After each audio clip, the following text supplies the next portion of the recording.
வணக்கம் எல்லாருக்கும். இன்றைக்கு செம குளிர் டே. அதோட சேர்த்து எங்களோட சுவிஸில் எக்கனாமிக் ஃபோரம் நடந்திருக்கு. அதில் எங்களோட ட்ரம்ப் ஐயா என்ன காய்ச்சாருன்னு சொல்லிட்டு கொஞ்சம் பார்ப்போம். மெயினாக அவர் யூரோப்பை சும்மா வெளுத்து வாங்கினார்னு தான் சொல்லலாம். நாங்கள் இல்லைன்னு சொன்னால் நீங்கள் ஒன்றும் இல்லை. அந்தளவுக்கு அவர் யூரோப்பை தட்டி கழிச்சு தான் காய்ச்சிருக்காரு. பட்டு என்ன சொல்கிறது, அவர் கிட்டத்தட்ட யூரோப்புக்கு டென்மார்க்கு ஒரு வார்னிங்கே கொடுத்துட்டான்னு சொல்லலாம். அதை பார்க்க சொல்ல என்ன இப்போ யூரோப் என்ன செய்யும், அதாவது இப்போ கிரீன்லாந்து விவகாரத்தில் அவர் சொல்லிட்டார், நீங்களா தருவீங்க, நீங்கள் எனக்கு என்னோட ஒரு டீலுக்கு வருவீங்க, உங்களை அடிச்சு பிடிக்கிறேன்னு சொன்னால் எனக்கு பெரிய வேலை இல்லை, அண்ட் அதை ஈஸியாக நான் செஞ்சிருவேன். பட் எனக்கு அதை செய்யணுன்ற விருப்பம் இல்லை, அண்ட் நீங்கள் என்னோட நெகோஷியேட் பண்ணித்தான் ஆகணுன்ற மாதிரி ஒரு மெசேஜ் ஒன்று கொடுத்துருக்காரு. That's true. அண்ட் அங்கே யூரோப்பில் எந்த நாட்டுக்கும் தைரியம் இல்லை அமெரிக்காவோட சேர்ந்து, அமெரிக்காவுக்கு எதிர்ப்பாக எதுவும் செய்கிறதுக்கு. பிகாஸ் அவங்களோட ஆயுதத்தை தான் இங்கே வாங்கி குவிச்சு வச்சிருக்காங்க. அவங்களோட ஆயுத சப்ளை இல்லைன்னு சொன்னால் பிரான்ஸுக்கிட்ட இருக்கு அண்ட் ஸ்வீடன்கிட்ட இருக்கு கொஞ்சம். பட் ஒரு பெரிய ஓர் அமெரிக்காவோட வருமா இருந்துன்னு சொன்னால் இவங்களால ஒரு அந்த அளவுக்கு தாக்கு பிடிக்க முடியாது. இவங்களோட ப்ரொடக்ஷன் இவங்களால செய்ய முடியாது. அந்த அளவுக்கு ஒரு ஓருக்கு தகுந்த ப்ரொடக்ஷன் செய்யற கெப்பாசிட்டி இவங்கள்ட்ட இல்லை. அதுவும் அமெரிக்காவோட ஓருக்கு போக மாட்டாங்க. இப்போ என்ன நடக்கும் பார்த்தீங்கன்னு சொன்னா, இது டெஃபினெட்லி இவங்க ஒரு மினரல் டீல்ஸுக்கு அமெரிக்காவோட வந்தே தீருவாங்க.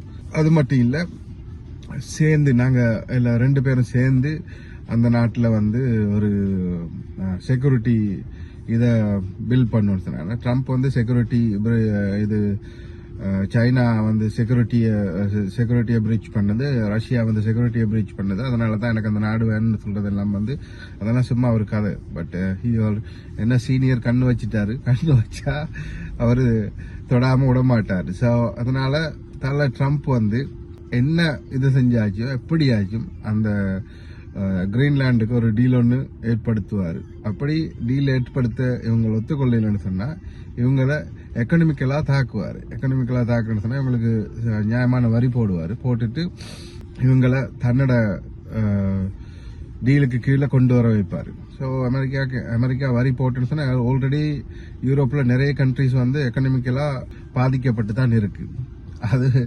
அது மட்டும் இல்லை, இவங்க வின் ஃபார்ம் பக்கம் போய்ட்டு இருக்காங்க. இப்போ ட்ரம்ப் ஒரு பக்கத்தால் ஆயில் எடுத்துக்கொண்டிருக்காரு. இப்போ உதாரணத்துக்கு எடுத்தீங்கன்னு சொன்னால் அவர் ரஷ்யன் ஆயில யூரோப்புக்குள்ள வராமல் பிளான் பண்ணி நிப்பாட்டியாச்சு. ஸோ நிப்பாட்டினா இவங்களுக்கு ஆயில் தேவை. ஆயில் ஃபார் ஈஸ்ட்லேருந்து எடுக்கணும்னு சொன்னால் அதுக்கு காசும் கூட வரும், எல்லாமே வரும். இவர் இப்படி ட்ரம்ப் என்ன செய்யறாருன்னு சொன்னா எல்லா ஆயில் கம்பெனிஸையும் அமெரிக்கா கீழே கொண்டு வர. இப்ப வெனிசுவேலால அவரை பிடிச்சிட்டாரு, யாரு நிக்கோலஸ் மதுராவை பிடிச்சிட்டு அந்த நாட்டோட ஒரு டீல் அடிச்சிட்டாரு. ஓகே, நீங்க எடுக்கிற ஆயில் எல்லாம் வேற எங்கேயும் செல் பண்ண இயலாது, ஈவன் கியூபாக்கும் கொடுக்க இயலாது. கியூபாக்கும் செக் வச்சுட்டாரு, கியூபாக்கு பக்கத்து நாட்டுக்கு எல்லாத்தையும் கொடுக்க இயலாது. வாங்குறேன்னு சொன்னா வெனிசுவேலன் ஆயில் எங்களுக்கு தாங்க, நாங்க வித்துக்கொள்றோம், நாங்க உங்களுக்கு. அதுவும் சொல்றாரு என்னன்னா, நான் உங்களுக்கு கேஷா தர மாட்டேன், உங்களோட இன்ஃப்ராஸ்ட்ரக்சரை பில்ட் பண்றதுக்கு நான் எங்கட நாட்டில் உள்ள கம்பெனிஸ் அந்த காசை எங்க நாட்டில் உள்ள கம்பெனிஸுக்கு கொடுப்பேன், அது உங்களோட நாட்டில் முன்னேற்றத்தை கொண்டு வரும்னு சொல்லிட்டு. எப்படி அவர் ஒரே கல்லில் கிட்டத்தட்ட ஒரு 10 மாங்காய் அடிக்கிறாரு. அந்த அளவுக்கு கிளவரா இது கொண்டு போறாரு. ஆயினோ அதே நேரம் யூரோப்ல உள்ள கண்ட்ரிஸ் எல்லாம் ஓகே இவருக்கு எதிர்ப்பா ஏதாச்சும் செய்ய இயலுமான்னு சொல்லிட்டு இப்ப சைனாவோட போயிட்டு இந்தியாவோட போயிட்டு கதைக்கிறாங்க. அண்ட் இந்தியா சைனா இது இவங்க அமெரிக்காவை எதிர்ப்பாங்கன்னு சொன்னா அவங்க ஏற்கனவே ஒரு அளவு கிட்டத்தட்ட எதிர்த்துக்கொண்டு, சைனா கொஞ்சம் நேரா நிற்கும் இந்த அமெரிக்காவுக்கு எதிராக. ஏன்னு சொன்னா பொருளாதாரத்துல அமெரிக்காவோட சைனா ஒரு வேற லெவல்ல நிக்குது. சைனாவை நம்பித்தான் ப்ராடக்ட்டுக்கோ எல்லாத்துக்குமே அமெரிக்கா இருக்கு. இல்லைன்னு சொன்னா அமெரிக்கால நிறைய விலைவாசி கூடி போயிடும். அப்ப அமெரிக்கா சைனாவோட நிறைய முண்டாது, இந்தியாவோட முண்டும். இந்தியா இப்ப கொஞ்சம் எல்லாம் நியூட்ரலா இருக்கத்தால இந்தியாவுக்கு ஒரு சுமூகமான நிலை தான் போய்கொண்டிருக்கு. பட் ஃபியூச்சர்ல இந்தியாவுக்கு என்ன நடக்கும்னு தெரியாது. இந்தியாவுக்கு மீதான வரி கூட்டப்பட சான்ஸ் இருக்கு. அவர் ட்ரம்ப் சொல்லி கேட்கலன்னு சொன்னா, நாட்டாம சொல்லி நீங்க யாரும் கேட்கலன்னு சொன்னா அவ்வளவு எல்லாருக்கும் வரி தான் நான் உங்களால் குண்டு போட்டு அடிக்கிறேன் இல்லை வரியாலே அடிக்கிறேன்னு சொல்லிட்டு அடிச்சு கொண்டிருக்காரு. ஸோ மெயினாக இப்போ டென்மார்க்கில் நான் இருக்கிறதா டென்மார்க் சிச்சுவேஷன் இங்கே உள்ள ஆட்கள் எல்லாம் கொஞ்சம் பயந்து தான் இருக்காங்க. கொஞ்சம் பயந்து, ஏண்டா வயசு போன சமூகம் தான் இங்கே கூடுதலாக இருக்கு. அந்த அளவுக்கு பெரிய யங்ஸ்டர்ஸ் இந்தியாவில் இருக்க மாதிரியோ சைனாவில் இருக்க மாதிரியோ இல்லை. அப்போ அதனால வயசு போன சமூகம் தான் இருக்கு. இவங்கள வச்சு இவங்க சண்டையும் பிடிக்கலாது.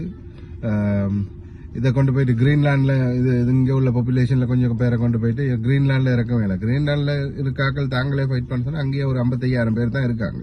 ஸோ அவங்களுக்கு தேவையான ஆயுதம் அது இதெல்லாம் வந்து இவங்களால சப்ளை பண்ணி அவங்கள வச்சு சண்டை பிடிக்கவே முடியாது. ரீசெண்ட்லி நான் பார்த்தேன், நான் ஒரு ரீட் பண்ணேன் இங்கே ஒரு நியூஸில், அந்த யார் பிரான்ஸ், ஸ்வீடன், டென்மார்க், ஜெர்மனி இவங்க எல்லாம் சேர்ந்து ராணுவத்தை அங்கே கொண்டு போயிட்டு மிலிட்ரி எக்ஸசைஸ் பண்ணுறதுக்கு அனுப்புகிறாங்க. மிலிட்ரி எக்ஸசைஸ் பண்ண, ஆனால் ட்ரம்ப் வந்து உடனே ஜெர்மனிக்கு டென்மார்க் எல்லாம் வரி போட்டது. ஜெர்மனி வந்து ஒரு 13 பேரை தான் அனுப்பிச்சு. இந்த 13 பேரையும் ஜெர்மனி வந்து புல் அவுட் பண்ணிடுது. ஸோ இவங்க வந்து ஒரு சரியான நிலையில இல்லை. இவங்க யூரோப்பியன் யூனியன் வந்து அமெரிக்காவை எதிர்க்கிற தன்மையில இல்லை. எப்படியாச்சும் ஒரு டீல் எடுத்து அதை வந்து ட்ரம்போட சேர்ந்து செய்யத்தான் பார்ப்பாங்களே ஒழிய, அது மட்டும் இல்லை இவங்களுக்கு இங்கால ரஷ்யன் போர் போய்கொண்டிருக்கு. ரஷ்யன் போருக்கு இவங்களை ஹெல்ப் பண்ணணும். இப்ப இவங்க 2 பக்கம் போர் கொண்டு போக இயலாது. இவங்க ஆல்ரெடி என்ன சொல்றது, எனர்ஜி செக்டர்ல வந்து அடி வாங்கி கொண்டிருக்கு. ஜெர்மனில எல்லாம் வந்து எனர்ஜி வந்து நிறைய யூஸ் பண்ண, ரஷ்யா கிட்ட இருந்து சீப் ஆயில் எல்லாம் கிடைச்சது. அதெல்லாம் இப்ப ஜெலன்ஸ்கி ஹெல்ப் பண்ண போயிட்டு, உக்ரைனுக்கு ஹெல்ப் பண்ண போயிட்டு எல்லாத்தையும் பொருளாதார தடை போட்டத்துல ரஷ்யாவோட ஆயில் இங்க எல்லாச்சும் செல் பண்ணிக்கிட்டு தான் இருக்கு. இந்தியாவும் சைனா வாங்கினாலே போதும், அந்த அளவுக்கு செல் பண்ணி கொண்டு தான் இருக்கு. ஸோ அது மட்டும் இல்ல, பிளாக் மார்க்கெட்ல அது வழியா ஆயில் போய்கொண்டு தான் இருக்கு. பட் ரஷ்யாவுக்கு அடிதான். ஆனா இவங்க நினைக்கிற யூரோப்புக்கு அதை விட பொருளாதார தடை போட்ட நாடுகளுக்கு தான் நிறைய பிரச்சனை நடந்திருக்கு. பொருளாதார தடை போடப்பட்ட நாடு அதை விட நல்லா தான் இருக்கு. இப்ப சுவிட்சர்லாந்து வந்து அன்னைக்கு சுவிட்சர்லாண்டையும் வந்து ஒரு இது ஒன்று சொல்லி இருக்காரு. என்னன்னு சொன்னா, அவரு நீங்க வந்து கிட்டத்தட்ட ஒரு ஆஃப் ஈரான் மாதிரி எல்லா வெளிநாட்டு ஆக்களையும் கொண்டு அதுக்குள்ள நிப்பாட்டி இங்க வந்து புரோபகண்டாவா ஈரான் நடத்துது. அண்ட் தென் அவர் வந்து மாஸ் இமிகிரேஷனை கொண்டு உங்களை நாடெல்லாம் அணியா போகுது. நான் சொல்றது யூரோப்பியனுக்கு விளங்குது இல்ல, நீங்க ஸ்டூபிட் தனமா நீங்க நடந்து கொள்றீங்க. நான் சொல்றத கேட்டேன்னு சொன்னா உங்களுக்கு பெருவாழ்வு பின்னாடி இருக்குன்னு சொல்ற மாதிரி அவர் சொல்றாரு. பட் ட்ரம்ப்பை நம்பலுமா, அமெரிக்காவை நம்பலுமா? நோ. இது என்ன, ஜியோ பொலிட்டிக்ல எல்லாமே எந்த நாளும் ஒரே மாதிரி இருக்காது. அந்தந்த நேரத்துக்கு முடிவு எடுத்துக்கொண்டே இருப்பாங்க. ஸோ நெக்ஸ்ட் என்ன நடக்க போகுதுன்னு சொன்னால், இப்ப ஈரானுக்கு அடிக்க பிளான் பண்ணிட்டாங்க. ஈரானுக்கு அடிக்க பிளான் பண்ணா இவங்களுக்கு அமெரிக்காவுக்கு கட்டாயம் யூரோப்பியன் உதவி தேவைப்படும். ஸோ அதுக்கு ஒண்டா நிக்கணும். அப்ப இவங்களோட கையிலயும் ஒரு புடி இருக்கு. அப்படின்னு சொன்னால், ஓகே ஈரானுக்கு நீ அடிக்க போறேன்னு சொன்னா அமெரிக்கா மட்டும் தனியாக நின்று அடிக்கலாமே இல்லை, இஸ்ரேலோட சேர்ந்து அடிக்கும். பட் இவங்களோட இன்டெலிஜென்ட் உதவி, அது மற்றது சேட்டலைட் மூலம் இந்த உதவிகள் எல்லாம் உங்களுக்கு ராணுவ உதவிகள் தேவைப்படும். ஸோ சில வேளை ஈரானுக்கு அடிக்க தவங்கன்னு சொன்னால் இந்த யூரோப்புக்குள்ள பிரஷர் கொஞ்சம் குறைய சான்ஸ் இருக்கு. அதே தான் மேக்ரோனும் கடிதம் எழுதி இருந்தாரு. யாருக்கு, ஒரு அந்த கடிதத்தை வந்து ட்ரம்ப் வந்து அப்படியே வெளியே விட்டுட்டாரு. என்ன மேக்ரோன் எழுதினார்னு சொல்ற 2 தலைவர்களுக்குள்ள எழுதின கடிதத்தை அவர் வெளியே விட்டுட்டாரு. So which is very bad. And then super gangster மாதிரி தான் நம்மட டொனால்ட் ட்ரம்ப் வந்து நடந்து கொண்டிருக்காரு.